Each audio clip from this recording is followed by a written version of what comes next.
베드로의 고백이라는 제목으로 같이 말씀을 나누겠습니다. 갈릴리 호수가 내려다 보이는 야트막한 언덕배기에 헤아릴 수 없을 만큼 많은 사람들이 모여들었습니다. 그곳은 디베랴라고 불리는 로마 말로 하면 티베리아가 되겠죠. 디베랴라고 말하는 동네의 건너편에 있는 그런 지방 그라사인 땅입니다. 이 디베라는 디베라의 맞은편 땅은 삭막하기 이를 데가 없는 그런 땅입니다. 사람을 해치는 군대 귀신이 들린 사람이 살았던 그라사인 지방이다, 그렇게 불리는 곳입니다. 그곳에 어마어마하게 많은 사람들이 모여들었다는 겁니다. 요한복음 6장 1절을 보면 예수님이 거기 계셨다는 것, 거기 가셨다라는 것을 알 수 있을 거예요. 요한복음 6장 1절을 좀 띄워주시기를 바랍니다. 그 후에 예수께서 디베랴의 갈릴리 바다 건너편으로 가시매, 그러니까 디베랴라는 동네의 건너편, 호수를 가운데 두고 그 건너편 지방 그라사인 땅으로 가셨다는 얘기입니다. 무슨 대단한 구경거리가 생긴 것일까요? 거긴 뭐 심심풀이로 갈 만한 그런 땅은 아니에요. 무슨 축제가 있는 것도 아니고 뭐 그게 무슨 재미있는 뭐가 그런 게 있는 게 아닌 땅이에요. 그게 근데 어마어마한 사람들이 모여들었다는 거죠. 요한복음 6장 5절을 보면 예수께서 6장 5절을 좀 올려주시기 바랍니다. 예수께서 눈을 들어 큰 무리가 자기에게로 오는 것을 보시고 빌립에게 이르시되 우리가 어디서 떡을 사서 이 사람들을 먹이겠느냐 하시니, 큰 무리가 예수님에게로 모여들었다는 것은 분명해 보입니다. 그들을 먹일 것을 걱정을 한 걸 보면, 그 많은 사람들을 어떻게 먹일까 걱정을 한 거 보면 큰 무리가 모였다는 게 맞습니다. 모인 사람을 대략 50명씩 모아서 앉혔으니까 그 소그룹의 개수가 100개가 훨씬 넘었던 것 같아요. 50명씩 100개의 모임이 소그룹이 있었다면 계산해 보니까 5,000명이 되는 거죠. 그러니까 요한복음 6장 10절 말씀을 보면 예수께서 이르시되 이 사람들로 앉게 하라 하시니 그곳에 잔디가 많은지라 사람들이 앉으니 수가 5,000명쯤 되더라. 그러니까 5,000명 정도 모였다는 거죠. 다른 복음서에서는 남자만 5,000명이었다고 하니까 최소한 10,000명이 넘었을 거라고 봅니다. 군대로 치면 5개의 군단과 맞먹는 거니까 결코 작은 숫자가 아닌 거죠. 어디서 이렇게 많은 사람들이 몰려들었을까요? 일부는 예루살렘으로부터 내려온 사람들 같아요. 예수님이 예루살렘 베데스다에서 38년 된 병자를 고치고 곧장 이 갈릴리 지역으로 내려오셨거든요. 그러니까 요한복음 6장 2절을 보면 큰 무리가 따르니 이는 병자들에게 행하시는 표적을 보았음이러라. 예수가 병자를 고친다는 그것을 목격한 사람도 있고 또 그 소문이 삽시간에 퍼졌던 것 같아요. 각종 병을 앓고 있는 사람들과 그리고 이 병자를 데리고 온 가족들이 예수를 쫓아온 것입니다. 또 일부는 갈릴리 호수 서편에 위치한 디베랴에서 온 사람들인 것 같아요. 그들은 예수가 디베랴에 없어서 분명히 디베랴에 오신 적은 있는데 또 금방 다른 곳으로 가셨던 것 같아요. 그래서 그 건너편으로 간 줄 알고 그 건너편까지 쫓아왔는데 와서 보니까 거기에도 없는 거예요. 거기에서 오병이의 기적을 일으키시고 또 떠나신 거예요. 그 수소문 그때 다시 알아보니까 갈릴리 바다 또 건너편, 그러니까 디베랴의 그 해안에서 조금 더 북쪽으로 가면 가버나움이라는 동네가 있는데 그 가버나움으로 가셨다는 것을 알고 또 거리로 쫓아가게 됩니다. 이 정도의 열정이면 대단하죠. 예루살렘에서 온 사람 못지 않을 정도의 열성을 보여주고 있는 것을 우리가 알 수 있습니다. 모여든 또 다른 부류의 사람들은요, 유월절을 지키려고 예루살렘으로 가다가 예수가 거기 있다는 소문을 듣고 모여든 사람들 같아요. 그래서 요한복음 6장 4절을 보면 마침 유대인의 명절인 유월절이 가까운지라, 유월절이 가까웠다는 것은 사람들이 지금 예루살렘으로 이동하고 있다는 얘기입니다. 유월절을 지키러 가다가 군중 심리에 이끌려온 사람도 있고요, 호기심이 발동해서 온 사람도 있는 거죠. 병을 고치는 신적인 표적을 보고 따라온 사람도 있고, 그 소문을 듣고 그걸 보고 싶다고 온 사람도 있었을 거예요. 그 중에는 오병이어의 기적으로 배부름을 경험한 사람들, 그를 따라다니면 배는 골지 않겠구나, 이런 생각을 하고 몰려온 사람들도 있었어요. 각양각색의 사람들이 저마다의 욕구를 채우려고 몰려왔는데 문전성시를 이루고 있었습니다. 한때 한국 교회가 이럴 때가 있었어요. 교회 개척만 하면 사람들이 몰려들었어요. 천막 교회도 사람들이 몰려들었다고 하더라고요. 뭐 저는 그 시대에 목회를 한 게 아니니까 잘은 모릅니다만, 근데 제가 크리스찬이 아니었는데요, 어린 시절에 우리 동네에 교회도 아니에요, 저 골짜기에서 무슨 집회를 한다 그랬어요. 근데 한참을 걸어 올라가야 되거든요. 제가 그 길을 참여를 했다니까요. 제가 크리스찬도 아니고 우리 집이 크리스찬 가족도 아니에요. 근데 뭐 한다니까 제가 갔어요. 바로 제가 아주 어릴 때, 그때 당시, 그러니까 70년대 80년대죠. 그때는 천막만 치면 사람들이 몰려왔던 시절이 있었어요. 근데 그건 뭐 그렇게 우리가 뭐 부러워할 일은 사실은 아닙니다. 그건 헛수고 허상이기 때문에 그래요.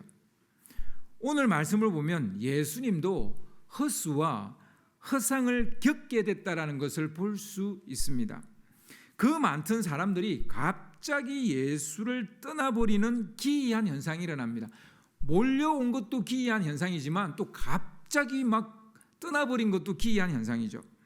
그렇게 정신없이 모여들었던 사람들이 썰물 빠지듯이 순식간에 떠나버렸어요.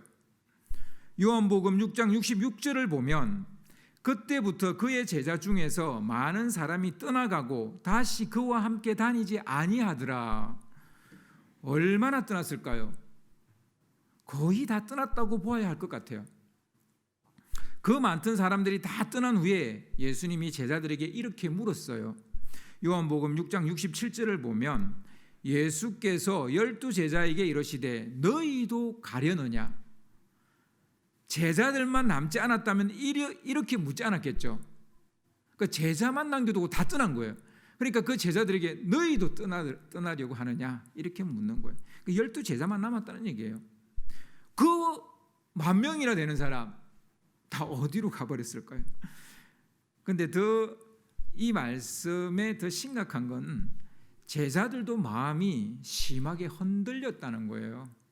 그래서 요한복음 6장 60절에서 61절을 보면 제자 중 여럿이 듣고 말하되 이 말씀은 어렵도다 누가 들을 수 있느냐 한데 예수께서 스스로 제자들이 이 말씀에 대하여 수근거리는 줄을 아시고 이르시되 이 말이 너희에게 걸림이 되느냐.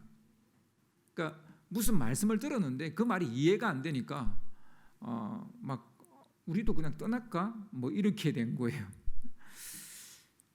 12명 중에 또 한 명은 마음이 이렇게 걸려서 결국 아예 돌아서게 될 거라는 예수님의 예언적 말씀까지도 있어요. 그 요한복음 6장 70절에서 71절을 보면요, 예수께서 대답하시되 내가 너희 12를 택하지 아니하였느냐? 그러나 너희 중에 한 사람은 마귀니라 하시니 이 말씀은 가롯 시몬의 아들 유다를 가리키심이라. 그는 12 중에 하나로 예수를 팔 자르라. 결국 나중에는 11명만 남고 다 떠나버렸다는 거가 되는 거죠. 도대체 뭐 이건 이제 미래에 좀 일이긴 합니다만 하여튼 도대체 무슨 일이 벌어진 것일까요? 뭘 어쨌길래 이런 사태가 벌어진 것일까요? 의외로 답은 간단해요. 조사하고 말고 할 것도 없어요. 뭐 국정조사 이런 거 필요 없어요. 그냥 오늘 말씀에 나와요. 예수를 찾으러 온 목적이 잘못되었기 때문에. 남자만 5천 명이 모여들었지만, 10,000명이 모여들었지만 그들이 예수를 찾아온 목적이 잘못되었기 때문이에요. 요한복음 6장 26절을 보면 사람들이 예수를 찾는 까닭은 표적을 본 까닭이 아니요 떡을 먹고 배부른 까닭이로다. 이 말씀대로라면 어떤 이들은 표적을 보고 주를 따르게 된 거예요. 요한복음 6장 30절을 보면 그들이 묻되 그러면 우리가 보고 당신을 믿도록 행하시는 표적이 무엇이니까? 하시는 일이 무엇이니까?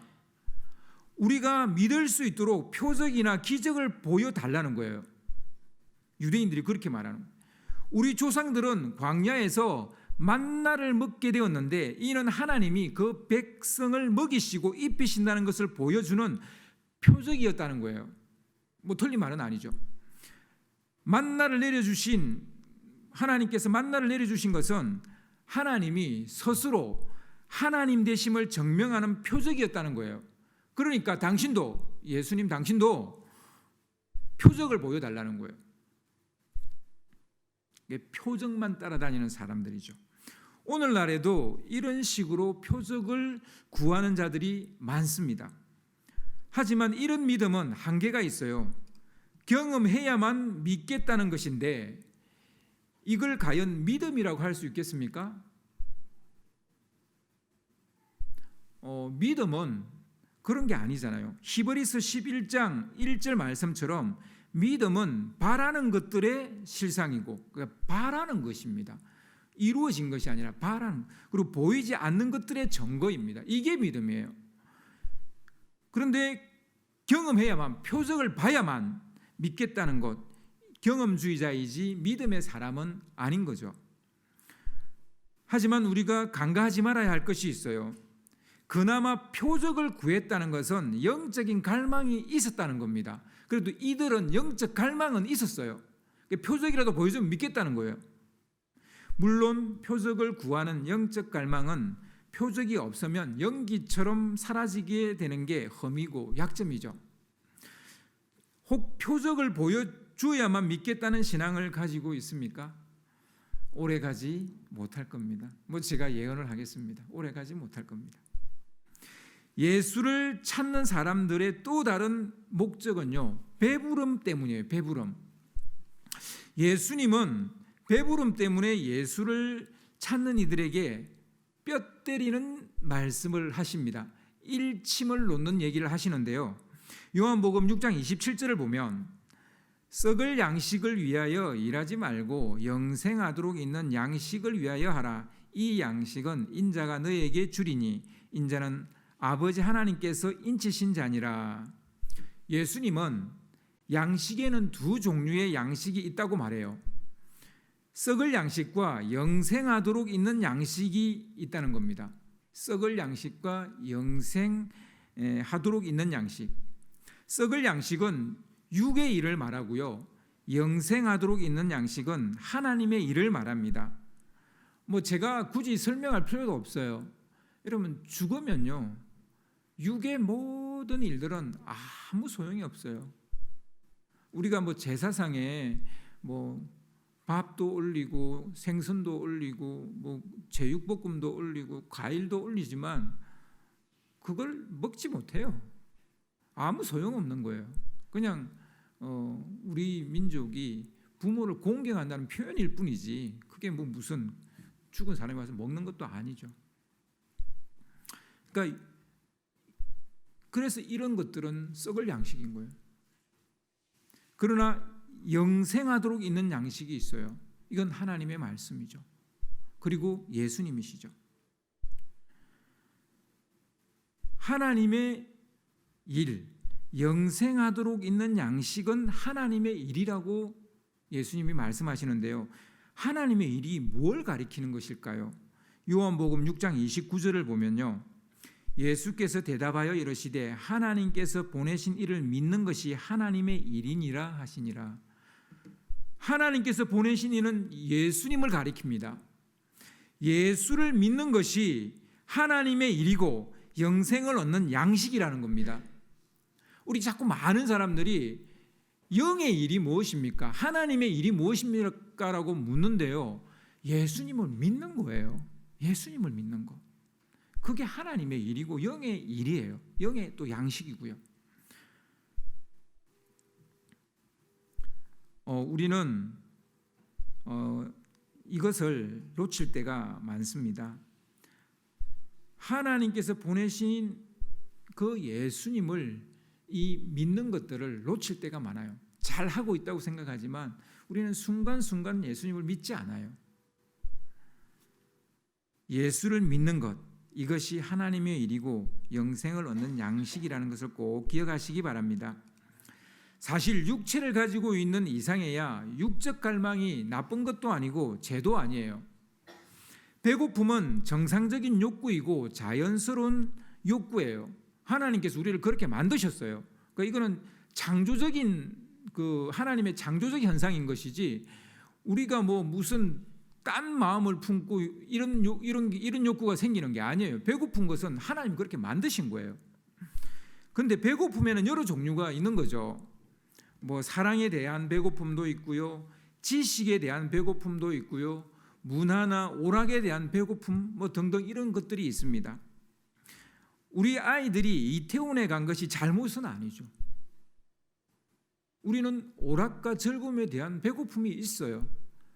그거를 지키지 못한 우리 어른들이 잘못한 것이지 아이들을 비난해서는 안 되는 겁니다. 누구나 즐거울 그런 시간을 가질 그런 게 있는 거죠. 갖고 싶은 거죠. 육체를 가진 사람이라면 이런 것은 당연한 거예요. 여러분, 몸이 즐거운데 안 즐겁습니까? 배가 부른데 안 즐겁습니까? 안 좋습니까? 배부르면 너무 좋아요. 저는 신학교 다닐 때 너무 많이 굶어서 이렇게 어쩌다 밥을 한 끼 먹으면 노래를 불렀어요. 그래서 이제 우리 친구들이 다 알아요. 제가 밥을 먹었구나. 제가 노래를 부르고 제가 밥을 먹었구나. 여러분, 배부르면 좋아요. 좋은 겁니다. 사랑하는 사람이 생기면요. 그래서 사랑의 욕구가 채워지면 좋아요. 그리고 뭔가를 알게 되면 행복해요. 아닌 사람이 있는지는 모르겠습니다만 이거는 하여튼 육체를 가진 사람이라면 이런 욕구는 당연한 거예요. 그러나 우리가 여기서 간과하지 말아야 될 것이 있다는 겁니다. 우리는 육체만 가지고 있는 게 아니라는 사실이에요. 우리 안에는 영혼이 있어요. 육체의 배를 채우지 못하면 병들고 죽는 것처럼 영혼의 배를 채우지 못하면 영적으로 병들고 죽는다는 거예요. 자, 여러분, 어떤 마음으로 예수님을 찾고 있어요? 어떤 마음으로 예수님 앞에 나왔어요? 표적을 보고 싶어서인가요? 아니면 육체의 필요를 채우기 위함인가요? 그럴 수도 있어요. 표적을 구해서 나왔을 수도 있고 육체의 필요를 채워서 나왔을 수도 있어요. 그런데요, 이 중에서 가장 부질없고 어리석은 동기가, 예수님을 찾는 동기가, 예수님께 나오는 동기가 육체의 필요를 채우기 위함일 거예요. 그나마 조금 낫긴 하지만 표적을 구하는 것도 그렇게 건강한 동기라고 할 수는 없어요. 이제 뒤집어서 생각해 봅시다. 우리가 예수님을 찾는 동기 말고 예수님이 어떤 사람을 찾으실까요? 우리는 우리가 예수님을 찾아야 될 동기만 생각하지만 예수님이 우리를 찾아오시는데 어떤 사람을 찾는지 그 예수님의 우리를 찾는 동기, 그 마음은 우리가 잘 생각지 않죠. 그거 생각해 보셔야 되는 거예요. 확실히 말할 수 있는 것은 숫자나 사이즈가 아니라는 것은 분명해 보입니다.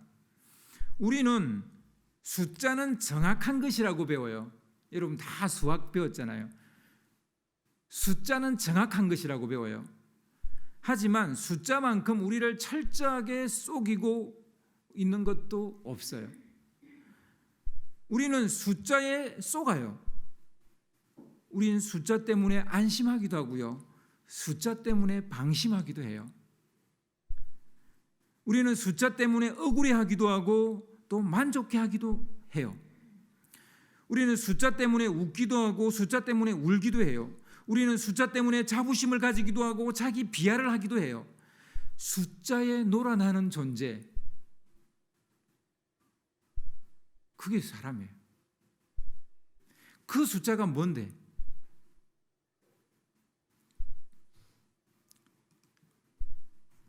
그러나 우리가 진정으로 알아야 할 것은 은혜는, 구원은 숫자나 사이즈와 아무런 상관이 없다는 거예요. 믿음과 은혜는 숫자로 환산할 수 없어요. 속지 마세요. 예수님은 그 사람들 속에 진리가 있는가 없는가를 보는 겁니다. 몇 명이 모였는가, 몇 명이 왔는가, 몇 명이 먹었는가, 이게 중요한 게 아니라는 말입니다. 중요한 것은 그 사람 안에 진리가 있느냐라는 거예요. 우리가 주목해서 보아야 할 말씀이 있어요.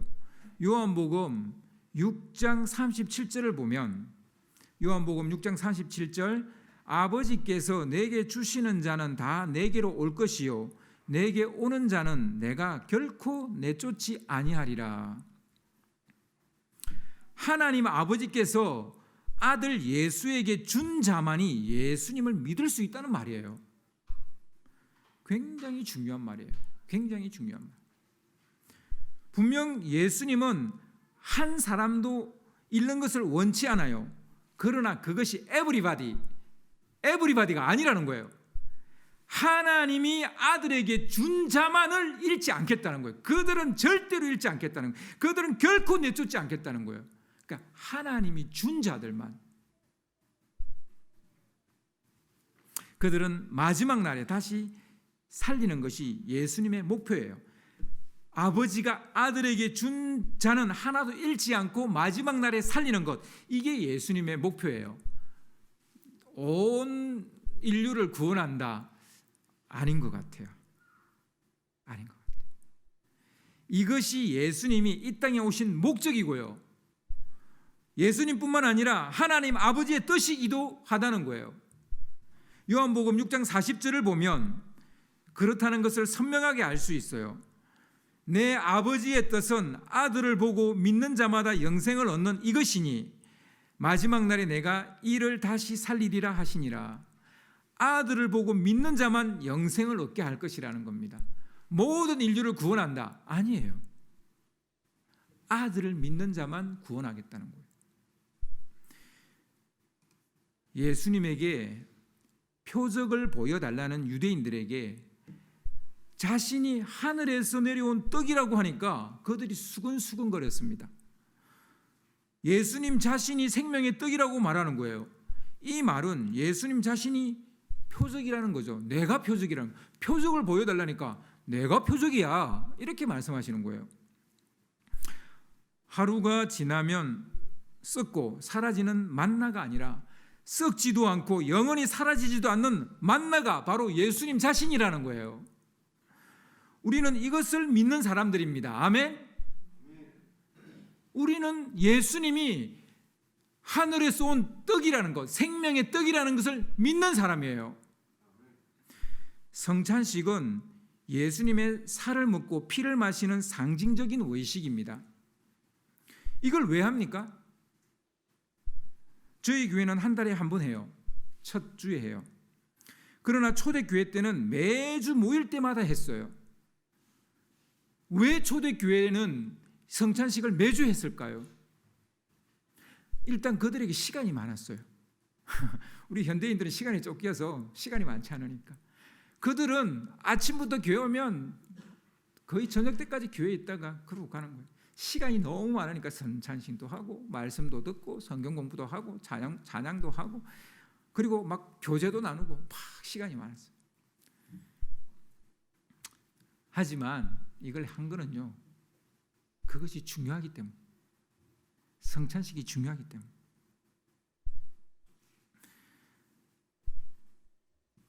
예수님이 생명의 떡이라는 사실을 믿는 자만이 영생을 얻기 때문에 이 생명의 떡을 먹는 상징적인 원식이 성찬식이에요.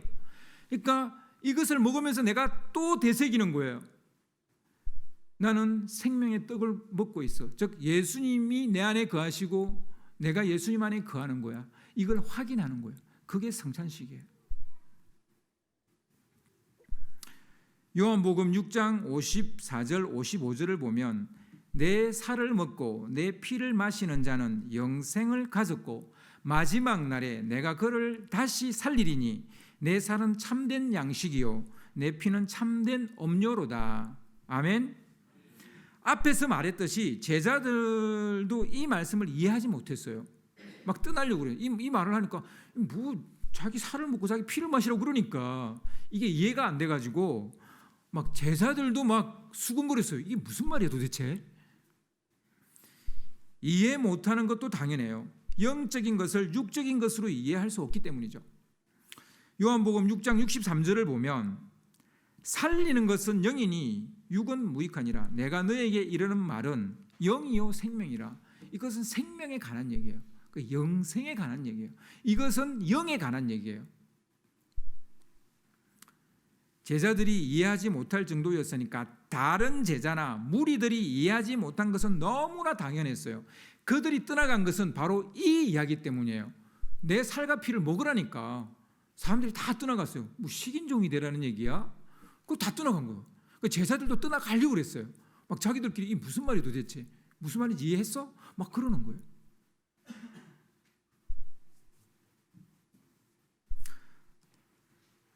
이게 무슨 말이냐 하면요, 성찬이 얼마나 중요한 것인지 모르는 사람은 떠나간다는 말이에요. 성찬을 모르는 사람은 떠나간다는 거예요. 예수님이 생명의 떡이라는 것을 모르는 사람은 떠나간다는 거예요. 떠나갈 수밖에 없어요. 그럼 누가 과연 이 어려운 영적인 진리를 이해할 수 있다는 말입니까? 성경 공부 많이 한 사람요? 제자 훈련 받은 사람요? 기도 많이 하는 사람요? 오랫동안 교회 다닌 사람요? 머리가 뛰어난 사람요? 영적으로 민감한 사람요? 모두 아니에요. 기억하세요. 모두 아닙니다. 모두 아니에요. 아버지가 예수님에게 맡겨준 사람들만이 알아요. 하나님 아버지가 예수님에게 맡겨준 사람만 알아요. 즉 하나님이 선택한 사람. 그래서 예정론이라는 게 나오는 거예요.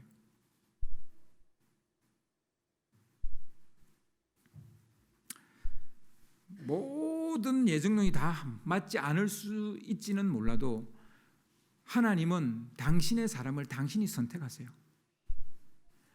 아무리 교회 다녀도 난 예수님이 생명의 떡이라는 걸 믿겨지지 않아요. 성찬식을 하는데 여기 무슨 신비가 있고 이런 거 나 잘 모르겠어요. 이런 사람들 있죠. 참 마음 아픈데요. 저도 이런 말 하고 싶지는 않은데 팩트니까 말 안 할 수가 없는데 하나님이 아직 그 사람을 선택 안 한 거예요. 불행한 일이지만. 저한테는 그럼 믿을 가능성이 없을까요? 하나님만이 아세요. 제가 말해줄 수 있는 영역이 아니에요. 아버지가 예수님에게 맡겨준 사람들만이 알 수 있는 지식, 모두 다 몰랐기 때문에 떠나버리는 거예요. 이들은 예수님이 생명의 떡이라는 말을 듣기만 해도 이해가 되고 믿어져요. 하나님이 선택한 사람은요, 그 사람이 하나도 배우지 못했고 글자도 읽을 줄 모르는 사람이라 할지라도 예수님이 생명의 떡이라는 말을 듣는 순간 바로 이해가 되고 믿어져요. 아멘! 이렇게 되는 거예요. 이것은 은혜 받은 사람의 특징입니다. 무슨 고차원적인 설명 없어도 믿어져요.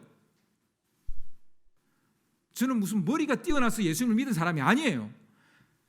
처음 복음을 들었는데 믿어져요. 그냥 그게 믿어져요. 하나님이 아버지라는 것도 믿어지고 하나님이 이 모든 것을 창조한 창조주라는 것도 믿어지고 듣는 순간 예수님이 하나님의 아들이라는 거 믿어져요. 누가 무슨 대단한 나한테 설명을 해준 게 아니었어요. 그냥 믿어져요. 이게 무슨 말입니까? 하나님이 저를 선택했다는 얘기죠. 하나님이 저를 예수님께 맡긴 사람이라는 거죠. 여기 앉아 있다라는 것은 여러분이 그런 사람이라는 거예요. 그게 아닌데 여기 앉아 있는 사람은 이제 뭐 목사님이 오라고 하니까 오고 엄마 아빠가 교회 나가라니까 가고 뭐 이런 사람들일 거예요. 참 힘들죠. 믿기지도 않는데 여기 앉아 있으려니. 그러니까 빨리 예배 끝나고 가고 싶은 것밖에 없겠죠.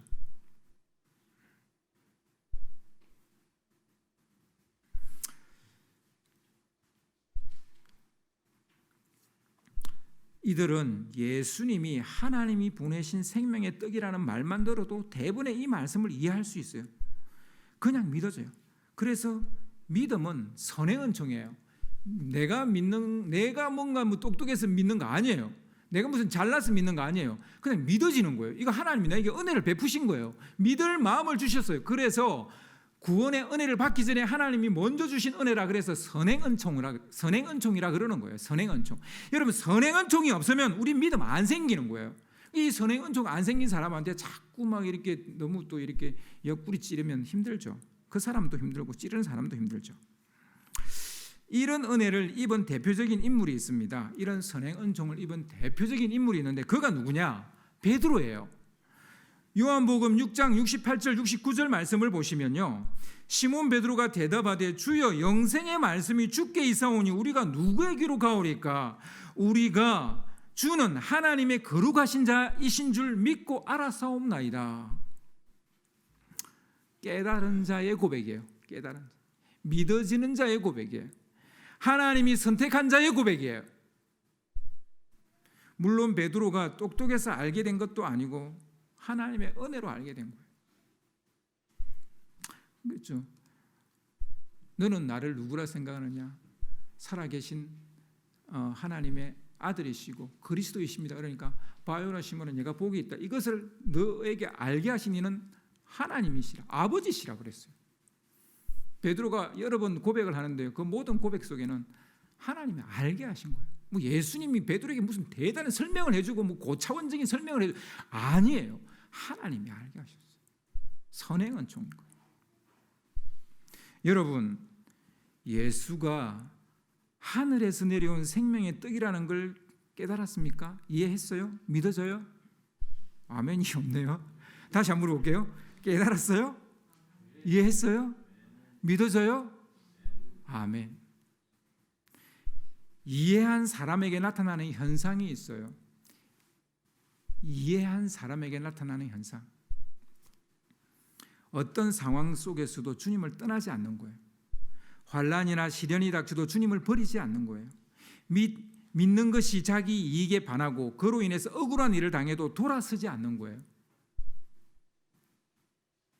그런데 머리로 알게 된 사람들은요, 자기 이익에 반하거나 억울한 일을 당하면, 예수 믿는다는 걸로 그런 걸 당하면 떠나버려요.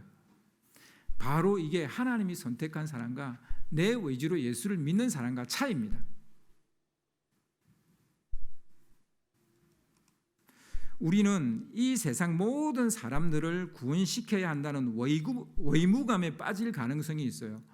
가서 제사 삼으라 그러니까 지나친 짐이고 의무감이에요. 여러분 뭐 세계를 뭐 내 손 안에 그런 말 하지 마세요. 그냥 아버지가 선택한 사람을 구원시키면 되는 거예요. 아버지가 선택한 사람 어떻게 알아요? 우리가 겉으로 봐서는 알 수 없어요. 그 사람이 전도해보면 알아요. 전도해보면 내가 어떻게 이제 예수님을 알았죠? 교회 나갈게요. 이번 주부터 교회 나가. 이 사람은 벌써 하나님이 그 사람의 마음을 만지신 거예요. 그런데 교회 다니는 것들 난 그들 진짜 싫어해. 이렇게 딱 나오면 이 사람 아닌 거예요. 그냥 거기서 딱 끝나면 되는 거예요. 이 사람에 대한 무슨 불쌍해 그를 망가질 필요도 없어요. 그냥 하나님이 선택 안 하신 사람이에요. 그냥 그렇게 생각하셔야 돼요. 아니면 때가 안 됐든지.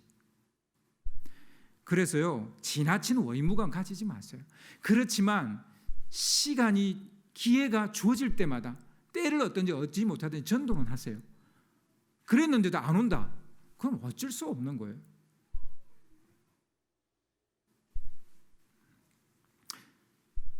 교회는 숫자도 아니고 양도 아니에요. 그럼 질일까요? 질도 아니에요. 중요한 것은 하나님이 예수님에게 주신 사람들인가 아닌가예요. 교회는 그거예요. 교회는 하나님이 예수님에게 주신 사람인가 아닌가, 그거예요. 무슨 질, 양, 접근 자체가 잘못된 거예요. 양도 아니고 질도 아니에요. 그냥 하나님이 선택한 사람인가, 그게 교회. 알 수 없기 때문에 우리는 닥치는 대로 전도해야 됩니다. 그러나 그 결과는 주님께 맡기면 되는 거예요. 베드로의 고백을 하는 사람이라면 그 사람은 하나님 아버지가 그 아들 예수에게 맡긴 사람이 맞습니다. 여러분도 베드로처럼 고백한다면 너희들도 가려느냐? 생명의 말씀이 주님께 있는데 우리가 어디로 가오리까? 이렇게 고백한다면 여러분은 하나님이 선택한 사람, 하나님이 예수님에게 맡긴 사람, 그 사람이 맞습니다. 예수가 생명의 떡이라는 사실을 믿고 아는 사람만이 이런 고백을 할 수 있는 겁니다. 그리고 이런 고백을 하는 사람만이 생명의 떡인 예수의 살과 피를 먹고 마실 수 있는 겁니다. 오늘 성찬식을 통해 생명의 떡인 예수 그리스도를 먹고 마시는 은혜가 임하기를 주님의 이름으로 축원합니다.